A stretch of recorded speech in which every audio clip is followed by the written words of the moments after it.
Oh my gosh, I'm doing this again. Alright, what's up everybody? It's Pdaaaawg here, and I'm here with Dose of the Dawg episode 3, episode 3, episode dry, whatever you want to pronounce it. So, I'm finally back. I've been sick over the past couple of weeks, that's why I haven't seen any videos from me. Still got the awful TV that I'm hoping to get an HD TV soon. I'm guessing that's probably why you would say I wouldn't have that many gameplay footage up, because my TV is so bad I actually don't want to record it just because like the quality of the videos is just pretty bad, like awful at it.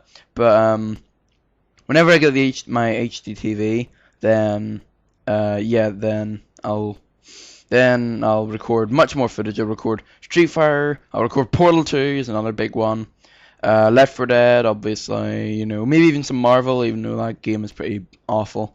But speaking of which, my HD TV won't be for a little while yet because I pre-ordered Portal 2, which I had to do, and then expect to see a co-op gameplay of that with Matt, or Fishbolt753 as you may know him, on Xbox Live and on YouTube. Check out his amazing channel where he posts Let's Plays, I think. He hasn't done anything in like ages. But yeah, check him out. Oh no, actually. Speaking of which, Fishbolt753 or Matt is doing a series called WTF Did I Play? And it's a hilarious series where me and a few other friends, especially Froman, recommend them to play these really ridiculous games. Like some of them, like if you've seen episode 1, you'll literally be like, what? Through the whole thing. It's hilarious. It's like amazing. Check it out. Check him out. Subscribe to him. He's begging for subscribers, so you might as well pop over to his channel and say hi. What else? So yeah, HDTV, Portal 2 is coming soon. Okay, so that's basically all for a little rough channel update. Alright, so let's actually get down to the nitty gritty of this Dose of the Dawg, and it's all about Street Fighter. About Street Fighter 4, Super Street Fighter 4, even though I never even played Street Fighter 4, regular vanilla. Arcade Edition, which is coming out later. I'll be giving my opinions on that, and I'll be giving my opinions on like pro players and what I watch on like Street Fighter, what I watch in terms of Street Fighter videos, characters I play, how I got started into Street Fighter is another big one. People that I play with, like you see footage of Sandman, me playing with him on his amazing HD quality videos. Oh. Well, that was weird, but yeah, check him out. Big V1878, I think it is. I think so. I'm not sure, but yeah, like I said, first attempt at trying this. No cuts or anything, so I'm probably gonna get about a million mistakes wrong in terms of the characters and stuff. But all right. So sorry about the cough. My throat's a little bit raspy still. But anyway, right. So this is gonna be a really long Dose of the Dawg. I'm gonna cover a lot of stuff here. It's not like Left 4 Dead where I just do a few like random stuff. So I'm probably gonna cut up into like 10-minute intervals. So I'm expecting about 2 to 3 parts of this, but both of them will be in like 10 minutes each. This is actually number one. It's easier to upload. And number two, one of my friends, Ninja Goose, or Ross is his first name. He's been complaining that my Dose of the Dawg videos are too long, so I'm gonna go. All right, then I'll split them up for you for ease. All right, so let's just start right in. Okay, true. How did I get into Street Fighter? Okay, so what happened was I was watching, as you may know from my first Dose of the Dawg, I was watching Dark Side Phil a lot, and I was kind of checking out his videos. I didn't really care much for fighting games at that time. I was playing Modern Warfare, I was playing flipping Fallout 3 was another big one I was playing, Left 4 Dead 2 I was playing at that time. So I was just chillaxing, not really doing anything.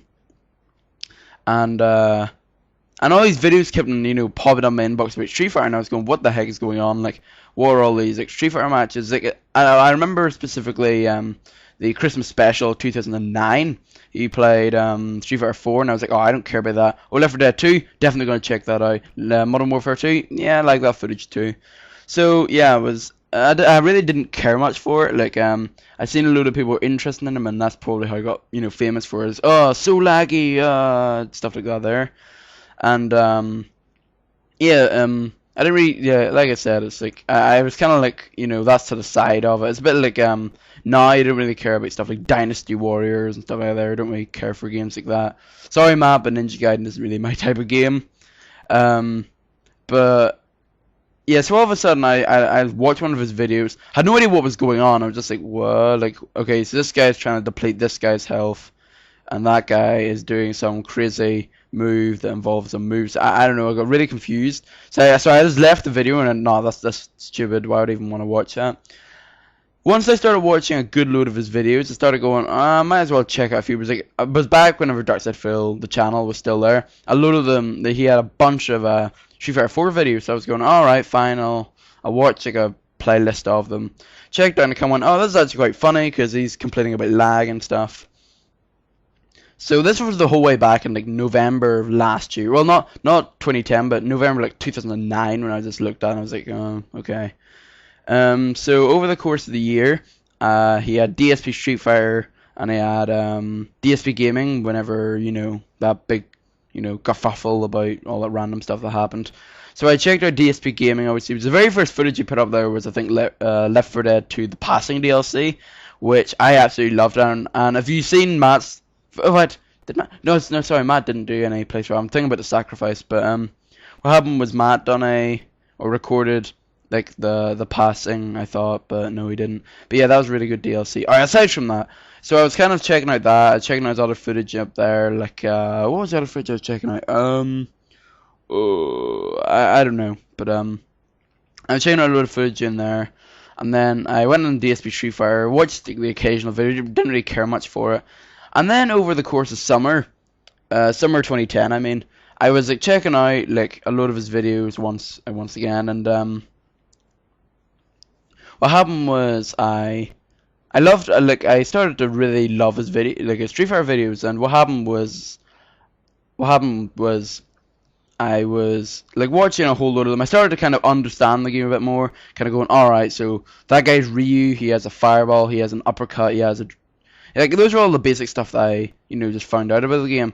So I decided that in September of 2010, I decided, you know what, forget it, I'm gonna buy it. Like, why not? Like, it's gonna be a new learning experience for me. And I remember Phil kept on clarifying that that's what Street Fighter is all about. If you put playthroughs of like games up, like Street Fighter, people will tend to, you know, find out what it's about, and then they might even try the game out. So I'm exactly one of those people, but I was quite late. I was about a year and a half late. So I got it. I done really bad in it. Oh, bear in mind that the only fighting game I played apart from that was Soul Calibur 2 on the PS2, which I actually really enjoy. I think I played a bit of Dead or Alive 1 back when it was out. It was like really... I didn't really know what was going on. I was like mashing buttons. Soul Calibur 2 I kind of knew a little bit about. Like I was kind of like... I think I main Kilik in that game with a side of Yoshimitsu. And I remember me and Deadly Dino would come around to my house and we'd play Soul Calibur 2. He made Maxi, the guy with the nunchucks, and we had some really good fun in that game. I didn't really care much for it, and only recently I picked up again. It was about 50p down at my game shop, like CEX. So I bought it. I looked at it, like I started playing it. My dad walked in and I said to him, "Oh, here I'm playing some Soul Calibur 2," and he's going, "Oh, I used to like that game when back when I was there," and I was like, "Oh, really?" So he picked Raphael, and he was pretty like crazy. I was like, "Oh my word! Like, what's gone into you?" So I just realized that my dad's actually a really good Raphael player from Soul Calibur. Okay, right. You know, sidetracking aside, we're going to advance in this here, right? So I was trying on the game. Like I was at this point, I was still watching. Like Phil's videos were the only like YouTube videos of Street Fighter I remembered, because what happened was, like, I didn't know about Street Fighter from Phil, so any other footage I thought of Street Fighter was bad. So, you know, I started training for it. I started watching Phil's tutorial guide on DJ, and I was really getting into it, and it appears that my 10 minutes is almost up. So when I come back, I'm going to talk about who I first started playing with, who I'm pretty sure a lot of my friends know about, and how I played them, like, how well I think I done with them, and still Phil's influence on me, and we'll just get into a whole load of other topics, so I'll be back.